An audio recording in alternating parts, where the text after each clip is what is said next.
prazer de conhecer esta igreja. Minha palavra nessa noite vai ser sobre um tema que sempre precisamos ouvir.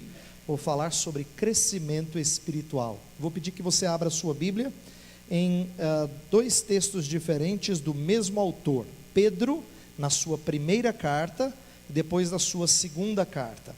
Então o texto principal vai ser o texto da primeira carta, mas eu queria fazer referência à segunda também. Então, por favor, abra a sua Bíblia, 1 Pedro, capítulo 2,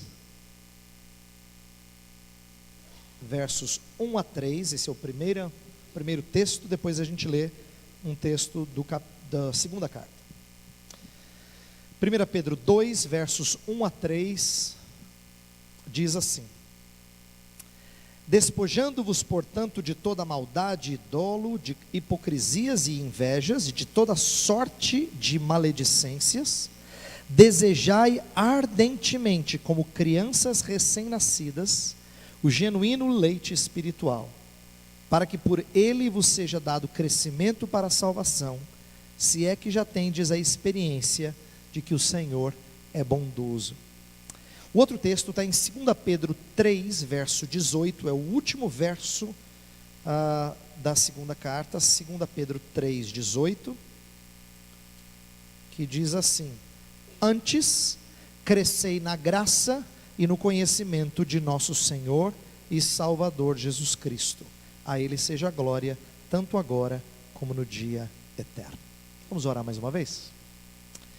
Senhor, já cantamos louvores a Ti, já falamos contigo em oração, mas nós carecemos de Te ouvir. Somos um povo sedento de Tua boa palavra. Por isso pedimos que o Senhor nunca desampare o Teu povo, aquele que se chama pelo Teu nome. Fala com o Teu povo, alimenta o Teu povo, enche o nosso coração de alegria e desafia-nos conforme Tua santa palavra. Que o Teu Espírito nos constranja, nos leve ao arrependimento, nos conduza aos pés da cruz de Cristo e nos faça sair daqui renovados. Alimenta o Teu povo, nós Te pedimos, em nome de Jesus, amém.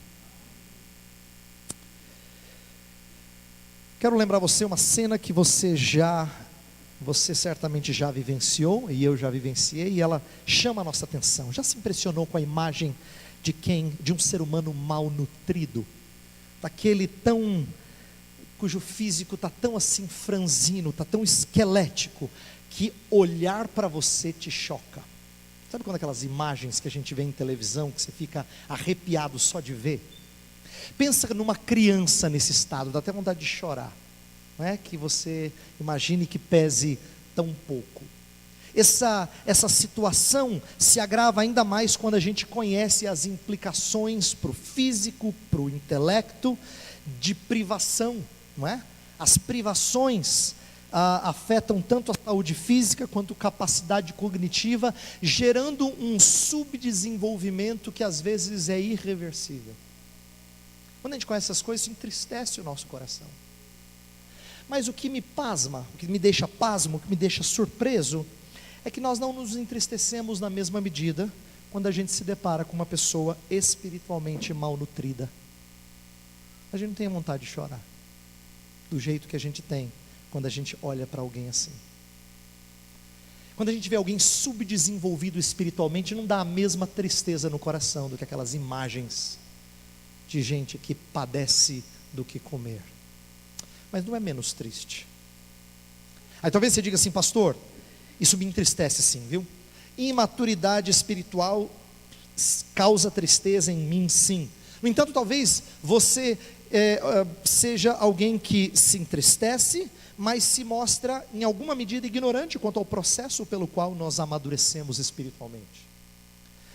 Perceba como frequentemente nós oramos pedindo crescimento. Se você está ciente de que isso é ruim e precisa crescer, você pede crescimento, você pede aos pastores sugestões de livros, né? Quero ler, eu preciso crescer, pastor, preciso desenvolver, preciso aprender mais. Mas nossas expectativas frequentemente são imediatistas. Isto é, a gente se esquece de que essas coisas levam tempo. A gente gostaria de crescer assim, ó, das coisas que eu mais ouço de seminarista quando eu estou dando aula lá no JMC: pastor, depois dessa aula que o senhor deu, assim, que livro que o senhor recomenda? O que ele quer dizer é: como é que eu posso dar uma aula assim? Não vem rápido, demanda tempo, requer tempo, investimento, mas a gente gosta tanto de resultado rápido. Essa é uma expectativa muito própria do nosso tempo e infelizmente a gente traz isso para dentro da igreja. Nós somos herdeiros de uma sociedade tão pragmática, de gratificação imediata, que a gente quer resultado rápido. Quando a gente busca esculpir o corpo, ou quando a gente quer tratar de enfermidades, ou quando a gente quer subir de carreira, a gente gosta de resultado rápido. É isso que a gente sempre espera. Inclusive, essa é a boa propaganda. Se alguém fala assim: ó, tratamento excelente, 3 anos e meio você vai estar bem, ninguém quer, né? Ninguém quer. 3 anos e meio não é boa propaganda. Boa propaganda é assim: 2 semanas, 2 semanas eu aguento. Porque a gente gosta de resultado rápido. E infelizmente na igreja de Cristo não acontece assim. Mas é comum as pessoas terem esse tipo de expectativa, e por isso que a gente se desanima, por isso que a gente tem ansiedades, por isso que nossos tropeços revelam a falta de perseverança rumo ao crescimento. Isso é muito comum entre crentes. Nós podemos até desejar crescer, mas nem sempre nós temos a expectativa correta com a maneira com a qual Deus vai fazer-nos crescer. Nossa trajetória espiritual muitas vezes parece mais uma montanha russa. A gente sobe devagarzinho, mas para cair é rápido. Não é? Triste isso, mas é verdade. Tem muitos crentes que têm esse tipo de realidade tão desapontadora, porque não é um constante progredir. Pelo contrário, parece muito mais essa inconstância de subidas e descidas repentinas. Mas pior do que não se entristecer com a falta de maturidade em outros, pior do que não entender o processo de maturidade espiritual, é quando a gente não reconhece imaturidade em nós mesmos. Esse é pior. Quando a gente não enxerga a nossa falta de maturidade. Pessoas fazem isso das mais diversas maneiras. Eu quero dar alguns exemplos só que aparecem nas Escrituras. Pessoas que trabalham na igreja frequentemente se julgam espirituais, porque elas trocam o conhecimento de Deus por ativismo. Quem muito trabalha na igreja raramente vai se considerar um imaturo, porque ele está firme lá, pastor, não perco um trabalho. Frequentemente isso é uma maneira de medir nossa avaliação de nós mesmos. Um exemplo bíblico bem tradicional era os de Corinto, que tinham habilidades espirituais, e eles se julgavam mais espirituais de outros por causa de certos dons. E Paulo vai confrontá-los e ensiná-los que habilidades espirituais nem sempre revelam maturidade. Quer ver um exemplo disso? Eu não quero só me referir e só levar você a pensar nos chamados dons espetaculares, como havia o dom de línguas, né? E outros dons que aparecem na primeira carta aos Coríntios. Mas pensa em alguém que fala bem. A gente fica tão impressionado com quem fala bem, que fala assim: esse é espiritual. E nem sempre quem fala bem ou tem boa retórica necessariamente é maduro na fé. Mas a gente confunde essas coisas. Nós ficamos impressionados com a entrega de certos serviços, de certos dons, e isso para nós é sinônimo de maturidade. Infelizmente, esses que pensam assim nunca tiveram o peso de conhecer o Santo de Israel e o impacto disso em suas vidas. Prova de que não reconhecem sua infantilidade na fé é que não anelam crescer, não aspiram por maturidade, como o Novo Testamento tanto fala através de escritores diferentes, né? Paulo escreve algumas vezes sobre o propósito dele é apresentar todo o homem perfeito. A palavra perfeito não é sem falha, embora esse seja o nosso alvo final, mas é maduro. A palavra grega que é traduzida frequentemente por perfeito significa maduro. alguém que já atingiu a varonilidade de Cristo. Paulo tem como desejo apresentar todo homem perfeito, maduro. Esse é o propósito da sua vida. Inclusive, ele entende que não atingiu. Já pensou? O apóstolo Paulo? A gente tem uma maneira errada de julgar pessoas. Se eu estivesse ilustrando aqui, dissesse assim: imagina o apóstolo Paulo chegando aqui na igreja, e você dissesse assim: o apóstolo Paulo chegou. Éber, sai daí, ele vai pregar. Porque a gente imagina assim: chegou um importante, e ele fala assim: não que eu tenha alcançado, mas prossigo para o alvo. Para quê? Para alcançar. O desejo dele é atingir essa maturidade. Então até o apóstolo Paulo entende e anela por continuar crescer. Mas não é incomum a gente ter no nosso meio pessoas que não anelam crescer. Elas anelam receber bênçãos de Deus. É diferente. Elas não anelam crescer. O seu anseio não é crescer, não é desenvolver.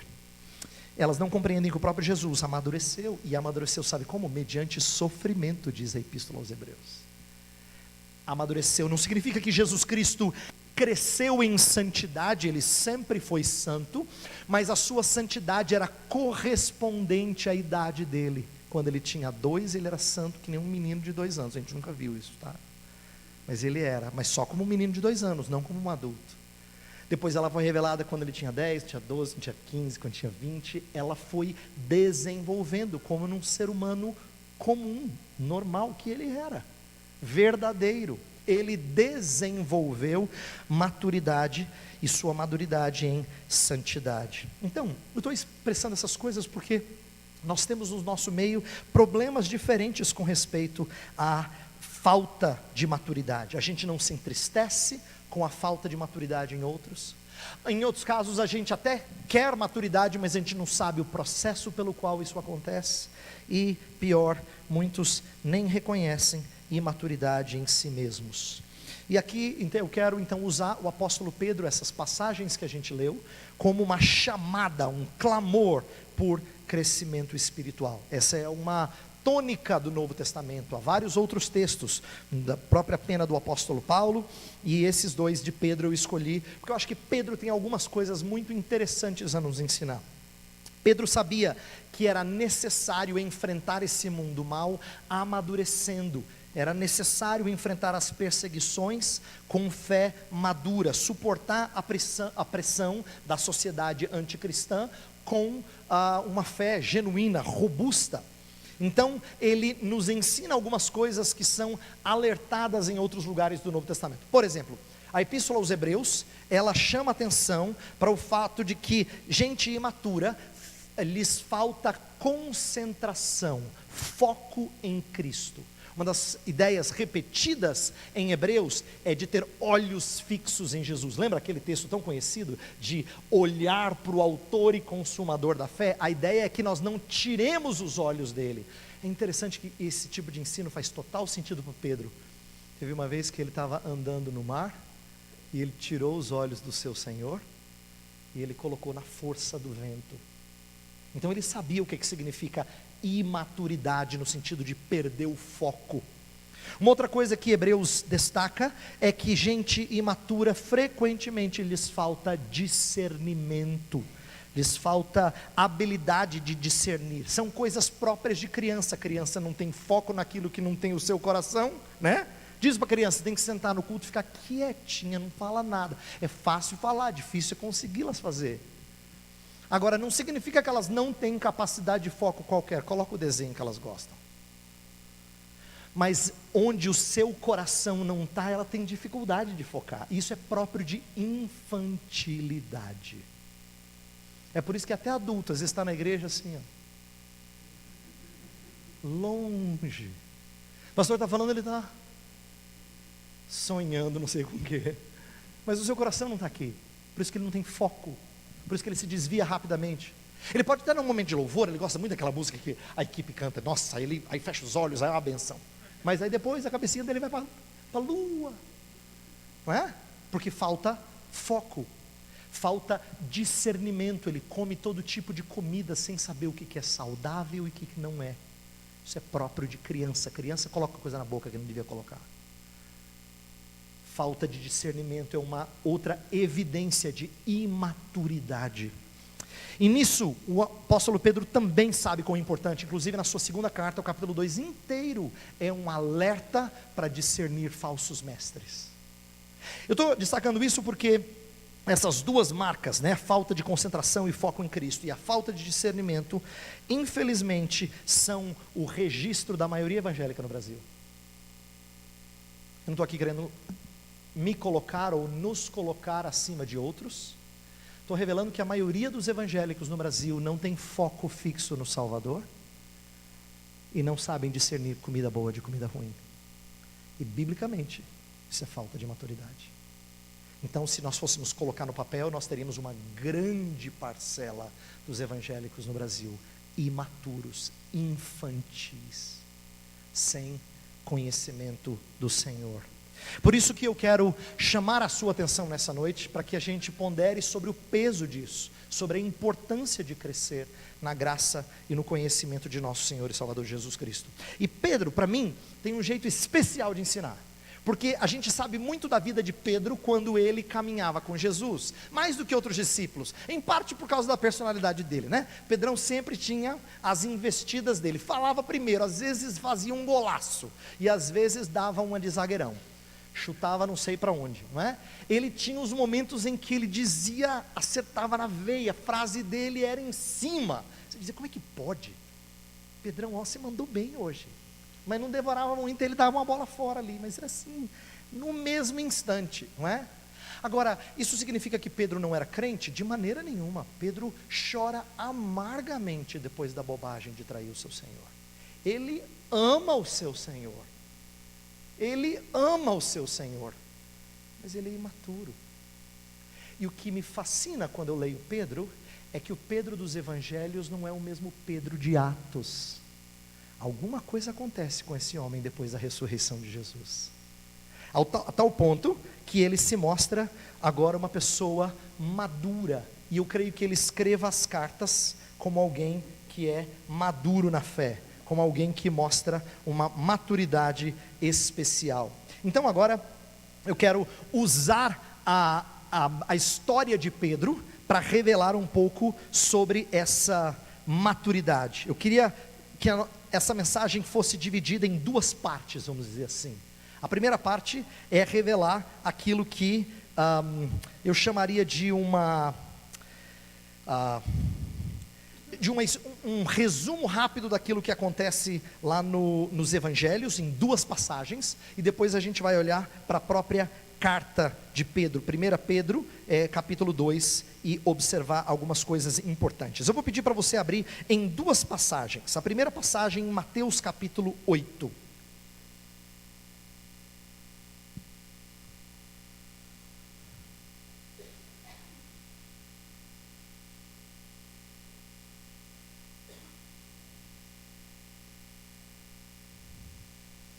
Mateus capítulo 8, e depois nós vamos ler Mateus 14.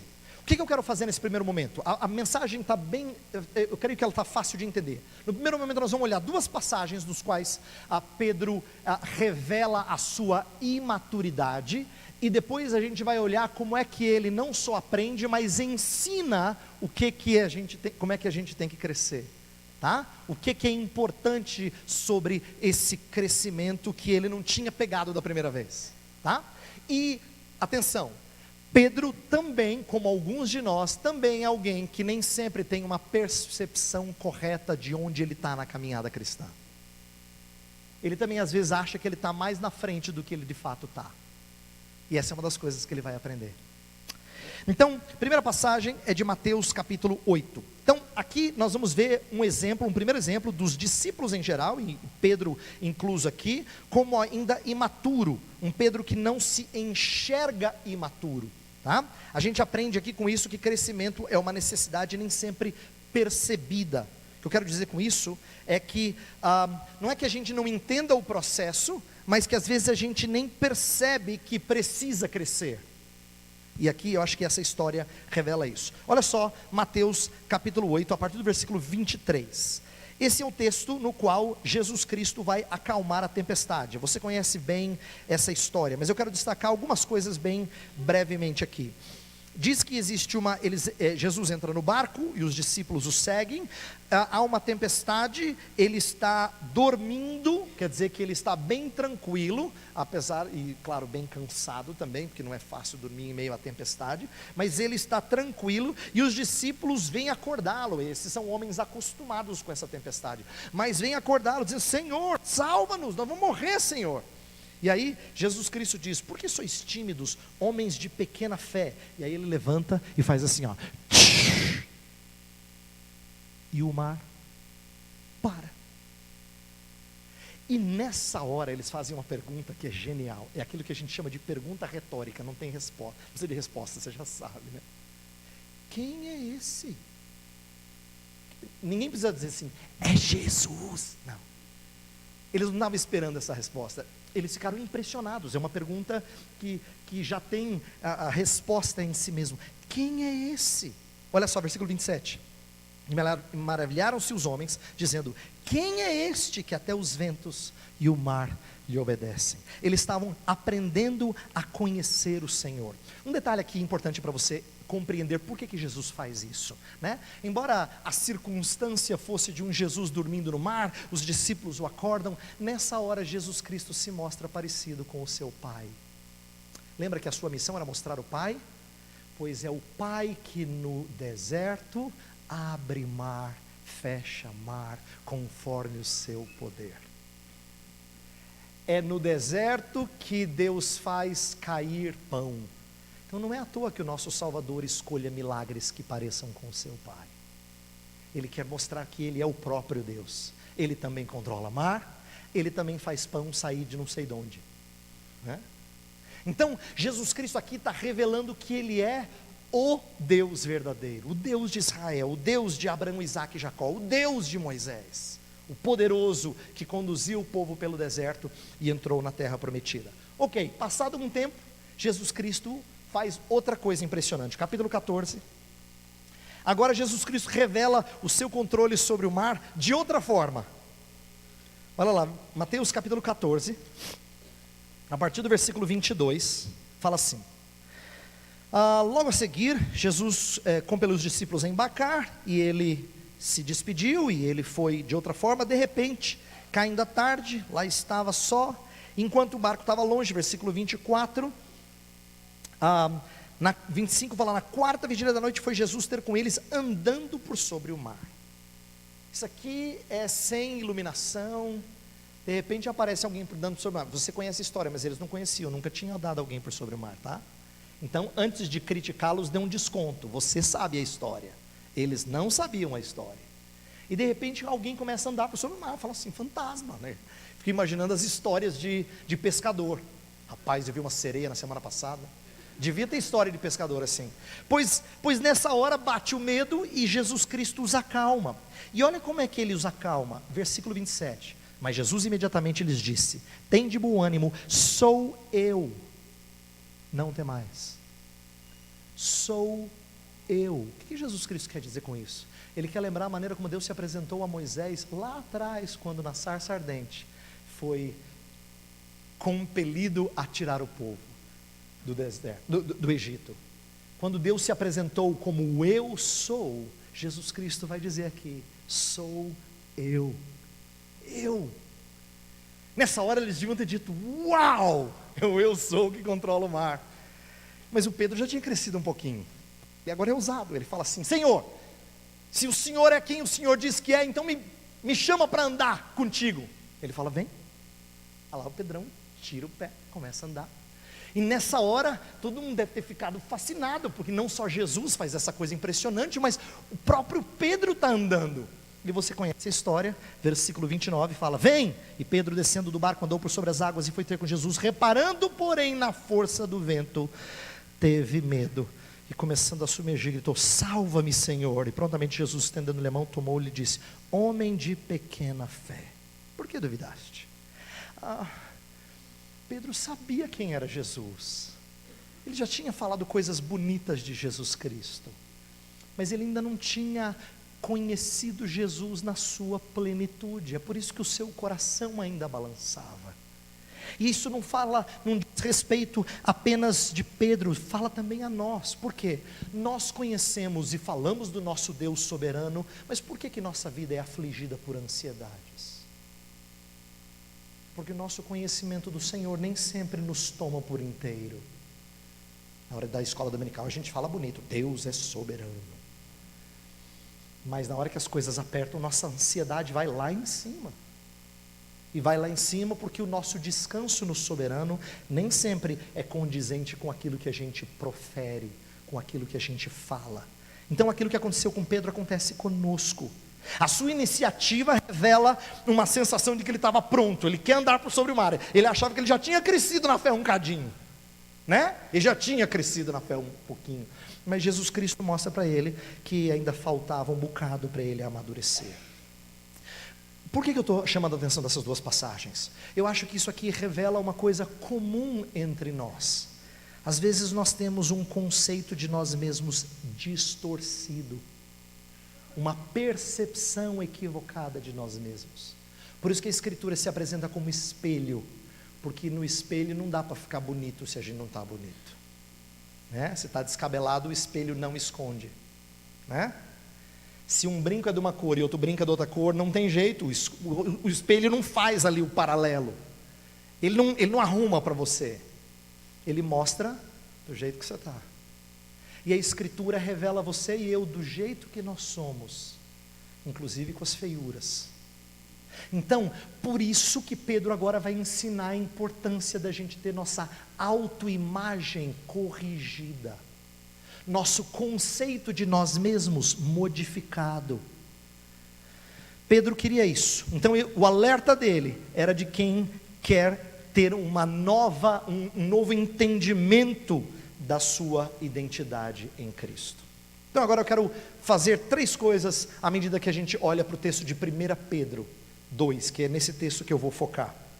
1 Pedro 2 fala para a gente dos preâmbulos do crescimento espiritual, fala também sobre a característica de quem cresce e, por último, o propósito de quem cresce. Então, os preâmbulos do crescimento espiritual, depois a característica de quem cresce e, por último, o propósito de quem cresce. Vamos começar com os preâmbulos do crescimento espiritual. Vai lá para 1 Pedro 2, que é o texto principal que eu li no início. Esse texto começa fazendo uma conexão com a passagem anterior, ou com o final do capítulo 1. Ele fala, despojando-vos, portanto, a gente tem que prestar muita atenção nos portantos, nos poréns e nos portantos, nos mas, das epístolas em especial. Por quê? Porque, infelizmente, nós muitas vezes lemos as epístolas de forma errada, a gente lê dividido por uma divisão que não era natural ao texto, não é? As epístolas, elas são escritas para ser lidas de uma vez, do início ao fim. Mas é difícil a gente pegar uma epístola, ou não é comum, a gente lê uma epístola por inteiro. E principalmente quando ele vai pregar, a gente prega em pedacinhos. Então, nós temos que prestar atenção no porquê que ele raciocina. Portanto, isto é, à luz daquilo que eu falei, o que ele está tratando no final do capítulo 1 é sobre a palavra gerando nova vida neles. Versículo 23 fala, pois fostes regenerados não de semente corruptível, mas de incorruptível, mediante a palavra de Deus, a qual vive e é permanente. Então ele está falando sobre novo nascimento, sobre como eles foram despertados a uma nova vida pela palavra de Deus. Os eleitores haviam sido alvos do poder transformador da palavra. Em outras palavras seria assim, uma outra maneira de colocar seria, vocês já experimentaram do poder da palavra. Vocês conhecem o que a palavra faz na vida de vocês. Vocês foram alvo dessa transformação. Ela lhes deu nova identidade em Cristo. Portanto, o que eles deviam fazer? Abandonar os pecados inconsistentes com essa nova identidade. Por isso que o texto fala, despojando-vos, portanto, de toda maldade, dolo, de hipocrisias, invejas e de toda sorte de maledicências. Está falando daquilo que não combina com a nova vida. Pedro os exorta a viver uma vida que corresponda ao seu nascimento, né? Essas coisas estão interligadas, nascer de novo e abandonar os pecados que pertencem à vida anterior, são coisas que estão interligadas. E ele enfatiza essa nova postura, repetindo 2 vezes a palavra todo ou toda. Então fala toda a maldade, toda a sorte de maledicência, para dar a ideia de que a gente não limpa parte, a nossa postura tem que ser completa, né?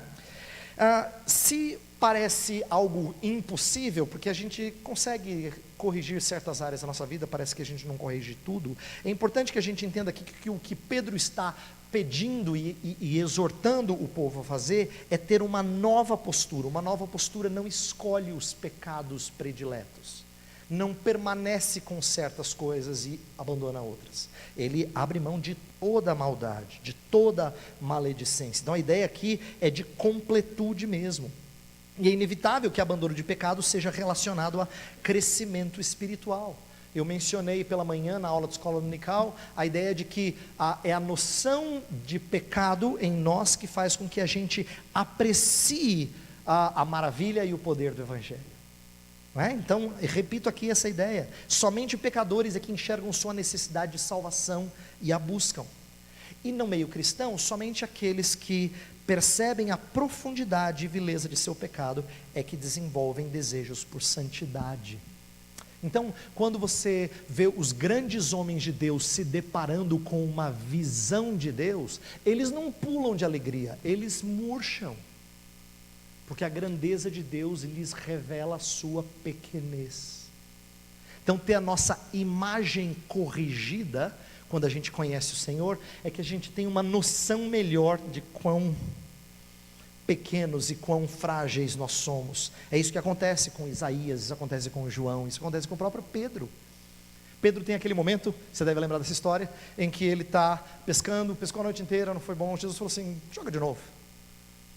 Ó Senhor, vou fazer porque o Senhor está mandando, porque conheço de peixe, e o mar não está para peixe. Aí ele joga, e Jesus resolve fazer o quê? Reunir os peixes da região tudo, pula naquela rede lá. A coisa foi tão impressionante que Pedro pede ajuda a outros e bota no barco, e não só a rede não aguenta, o barco afunda. Isso não é comum, isso é muito fora da realidade. É tão impressionante que a primeira coisa que Pedro faz é dizer: retira-te de mim, Senhor, porque eu sou pecador. Ele percebeu que ele estava duvidando daquele que pode fazer peixe que ele quiser pular na rede de Pedro. Quando ele tinha duvidado do seu Senhor, ele esqueceu que ele estava diante do Criador, que fala: peixe pula, entra. E ele perdeu isso de vista. Então ele se incomoda: retira-te de mim, porque eu sou pecador. Então a grandeza de Deus, a glória de Deus faz a gente ter noção melhor da nossa pequenez, do nosso pecado, das nossas fraquezas. Por isso que ele fala: despojando-se dessas coisas. Crescimento espiritual se dá quando a gente abandona pecados, porque a gente reconhece-os, a gente enxerga essas falhas mediante a vida com Deus. Então, no Novo Testamento, essa é uma tônica importante, e eu quero fazer aqui uma observação interessante. Os pecados listados no versículo 1, não são pecados que visam abranger todo tipo de prática má, é claro que não, mas eles destacam coisas que dizem respeito a relacionamento com o próximo, né? Então a palavra maldade, que é uma palavra genérica, dolo, hipocrisia, inveja, maledicência, tem a ver com aquilo que fere o outro. Por que Pedro está destacando esses pecados? É porque crescimento no Novo Testamento quase sempre se dá em comunidade. É curioso isso, porque a gente está acostumado a pensar que crescimento é quando eu vou para o meu quarto sozinho, falo eu e Deus, e aí Deus abençoou, foi uma benção. Mas a gente perde de vista que eu necessito estar junto do corpo de Cristo para que eu cresça. O crescimento vem do cabeça, mediante a minha conexão com outros membros. Na Escritura, portanto, o crescimento se dá primariamente no contexto comunitário. É por isso que faz todo sentido se referir a pecados que rompem a relação comunitária, porque se eu não estou bem com o meu irmão e eu não convivo com ele, então eu sou privado e privo a ele de nós crescermos juntos rumo à perfeita varonilidade de Cristo. Então Pedro aqui primeiro fala daquilo que é preâmbulo, daquilo que precisa acontecer como expressão de uma caminhada de crescimento. Nós nascemos de novo no poder da palavra e nós abandonamos os pecados que não combinam com essa nova identidade. E mais uma palavrinha antes de ir para o próximo ponto. É importante que eu destaque aqui o poder da palavra já tendo acontecido, mas Pedro vai destacar o poder da palavra que ainda vai operar neles. E é necessário que eu diga isso por causa do nosso fascínio por conversão e não necessariamente nosso fascínio por santificação. A gente se impressiona quando alguém conta do poder da palavra que transformou alguém de incrédulo para ser um filho da luz. E é impressionante. Mas parece que nós não ficamos impactados com o poder da palavra que toma um filho de Deus frágil, malnutrido, subdesenvolvido, e agora fazê-lo forte na fé. Você e eu devemos nos impressionar com um homem que traiu Jesus Cristo 3 vezes, e poucos dias depois ele está peitando o sinédrio, dizendo assim: como é que eu posso deixar de falar de Jesus Cristo? É o mesmo homem, é o mesmo Pedro. E no entanto ele é alvo do poder transformador da palavra na vida dele, do poder transformador da ressurreição de Jesus Cristo. Segunda coisa que eu quero destacar aqui do texto é a característica de quem cresce. O versículo 2 fala, então, despojando, portanto, isto é, relacionando àquilo que já veio, não é? Despojando-vos de todos esses pecados. Verso 2 fala: desejai ardentemente, como crianças recém-nascidas, o genuíno leite espiritual, para que por ele vos seja dado crescimento para a salvação. A expressão genuíno leite espiritual, ela pode ser entendida de maneiras diferentes, porque a palavra espiritual, ela é alvo de discussão. Ela é uma palavra de onde a gente tira logos, que pode ser razão, raciocínio. A palavra logikos, ela pode ser traduzida como racional, pode ser traduzida como metafórica versus literal, pode ser traduzida também como da palavra. E ao meu ver parece que esse último aspecto é bem interessante. Parece que Pedro está fazendo jogo de palavras.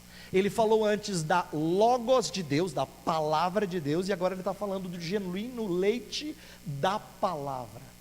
O genuíno leite que é a palavra. Ele está conectando aqui com a palavra que transformou. A gente deveria ter anseio por esse leite, por essa palavra. E esse leite que é a palavra, ele precisa ser puro. A expressão aqui de genuíno tem a ver com puro, não adulterado. A razão disso é porque em tempos antigos, às vezes certas bebidas, por não terem abundância, às vezes eram misturadas com outras coisas. Mas ele fala: não tome nada que seja adulterado, tome o genuíno, o puro leite da palavra, o puro leite da palavra. A ideia é de que é ele que nutre para o crescimento, e nós só crescemos espiritualmente quando a gente realmente se alimenta de forma saudável na palavra de Deus. Eu sei que as pessoas dizem expor as escrituras e pregar a Bíblia em vários lugares, mas a verdade é que tem muito crente mal nutrido, porque o leite é adulterado. Tem muito crente mal nutrido porque ele não toma o genuíno, o puro leite espiritual. Tem leitinho ali, mas está misturado com outras coisas também, que não são genuínas, não é? E é por isso que ele não cresce. É por isso que ele permanece malnutrido, ele não desenvolve. A palavra, em contrapartida, tem nutrientes suficientes para o nosso crescimento espiritual. Essa é uma das coisas mais fascinantes, né? Que a gente aprende quando a gente leva nosso pequeno no pediatra, assim. É que ele fala assim: mãe, pai, fica tranquilo, o leite tem tudo que a criança precisa. Aquela coisinha rala, tem, fica tranquilo. Tem tudo que ele precisa, tudo que ela precisa. É impressionante ver o que o nosso Deus faz. Pedro toma essa metáfora, que é tão fácil de entender, para que a gente compare com a vida cristã. Perceba, há outros momentos do Novo Testamento em que a ideia de tomar leite é sinônimo negativo. Paulo fala isso aos de Corinto, ele fala assim: eu não pude dar carne para vocês, tive que dar leitinho, porque vocês são pequenos. O autor aos Hebreus também fala assim: nesse tempo vocês já deviam ser mestres, então tomando leitinho. Os dois estão fazendo referências negativas à ideia de tomar leite. Não é o caso de Pedro. Pedro está fazendo uma comparação fácil de entender. Ele diz assim: você sabe aquele choro com os pulmões que você não sabia que a criança tinha às 3:30 da manhã? Porque ela está faminta e vai morrer se você não for dar aquele leitinho. Deseje o leite da palavra assim. Almeje com essa intensidade. Tenha sede e fome dessas coisas. Corra para elas. Anele essas coisas. É isso que Pedro está comparando. É uma metáfora fácil de entender. As crianças, os bebês choram com a plena força de seus pulmões, porque eles não conseguem viver sem esse leite. Ele está dizendo para mim e para você: você sabe o que é isso, não sabe? Faça a mesma coisa. Clame por esse alimento. Chore por isso. Vá atrás desse genuíno leite espiritual. É importante que a gente seja lembrado disso, porque é o leite que dá o crescimento. Na vida cristã, às vezes a gente inverte as coisas e a gente está mais preocupado em cumprir o que a palavra diz, do que em reconhecer o que Deus faz em nós por intermédio da palavra. Às vezes a gente age igual o jovem rico. A gente chega diante de Jesus e fala assim: o que eu posso fazer para herdar a vida eterna?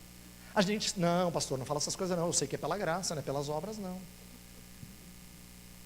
Mas a gente frequentemente canta e ensina nossos pequenos a obedecer.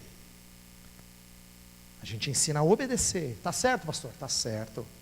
Mas só isso é legalismo. O que eles têm que aprender é que eles não conseguem obedecer.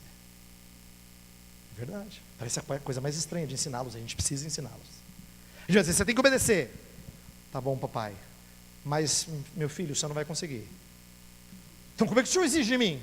Mas fica tranquilo. O nosso Deus consegue fazê-lo obedecer. É Deus quem opera em você, tanto querer quanto realizar. O problema é que a gente ensina nossos pequenos um evangelho que não é verdadeiro.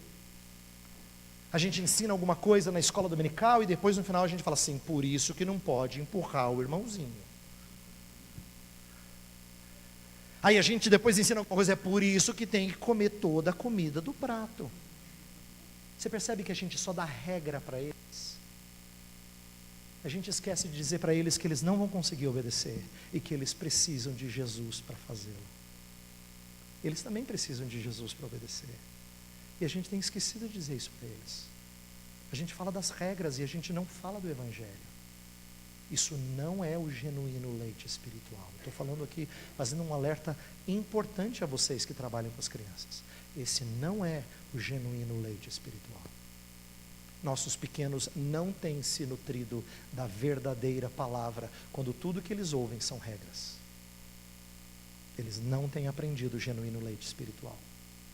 Eles precisam ser levados a reconhecer sua impotência e a carência que eles têm do Evangelho de Jesus.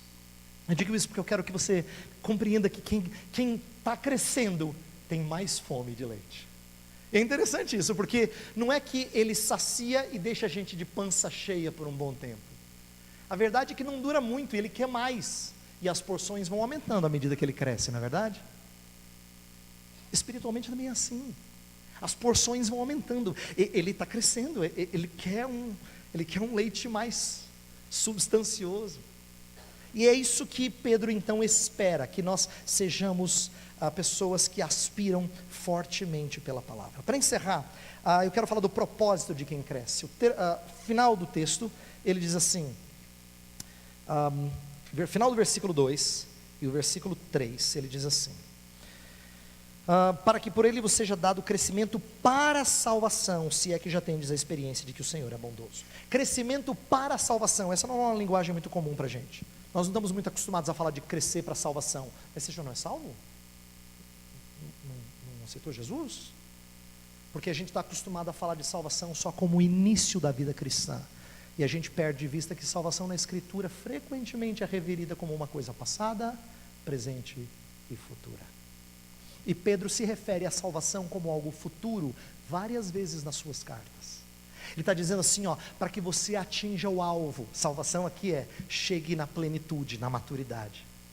Cresça para você chegar lá. Não é que você está não salvo aqui e vai ficar salvo só no final. É que salvação significa término do processo de remir você e transformar você. Então esse é o objetivo. O objetivo é que a gente atinja salvação. Mas entenda bem, não é que nós não temos essa salvação, é que nós estamos experimentando um processo de transformação. Isso não devia ser entendido como algo ruim. Entenda como é que é bom. Se você ama Jesus, você vai entender o que eu vou falar agora. Se a gente ama a Jesus e a gente luta contra certos pecados, a gente não fica satisfeito só em receber o perdão dele, a gente quer ser parecido com ele.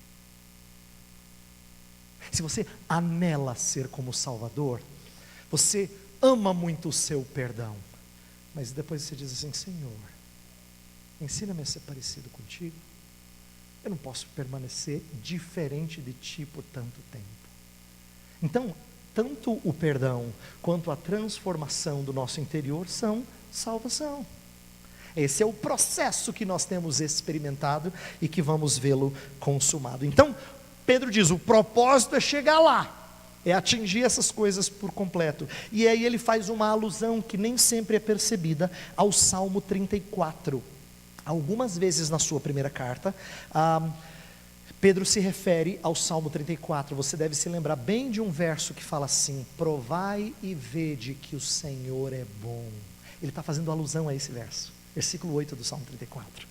Por isso que ele diz assim: se é que já tendes a experiência de que o Senhor é bom, é bondoso. Ele está fazendo referência aqui ao Salmo 34. O que ele quer dizer? Quando você se achega à palavra, você deve ter já tido a experiência de experimentar a bondade do Senhor. Já experimentou? Então, deseje mais disso.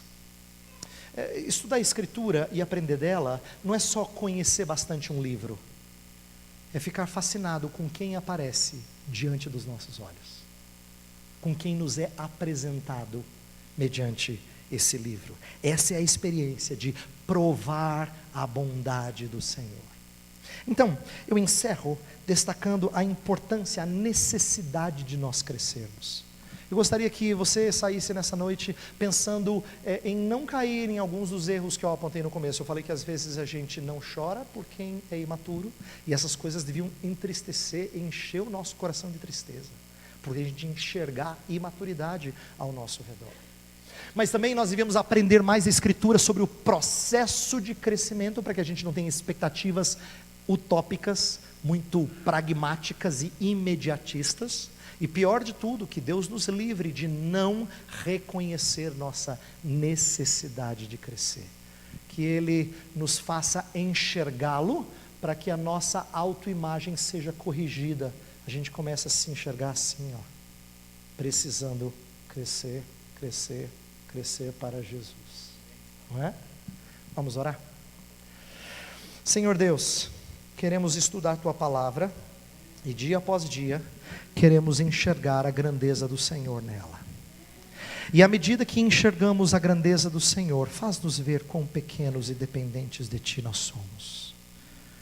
Pai, quando o nosso coração se ensoberbecer, humilha-nos, Senhor. Humilha-nos. Não permita que os Teus filhos se deixem levar, se deixem tomar pelo espírito soberbo. Faz-nos reconhecer nossas fraquezas, faz-nos reconhecer nossos pecados, nossas limitações, nossa impotência de fazer tanta coisa.